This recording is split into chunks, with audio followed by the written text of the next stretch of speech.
Catherine Bernardo kasamang nag-dinner ang mga bigating artista. Halina't panoorin natin ang buong detalye. Catherine Bernardo kasamang nag-dinner ang mga bigating artista na si Bea Alonzo, Maha Salvador, John Lloyd Cruz, Piolo Pascual, Jeric Gonzalez at kanang kanilang boss M. Nagpasalamat pa nga si John Lloyd sa kanila.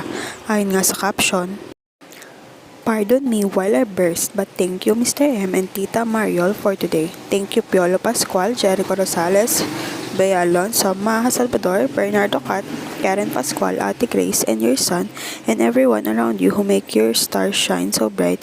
They humble and make me kind of special.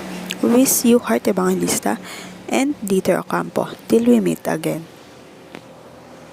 Di pa nga kumpirmado kung ito ay may upcoming projects o baka meron lang silang dinner date na magkakasamang magkakaibigan. Napasama nga rin dito si Catherine Bernardo.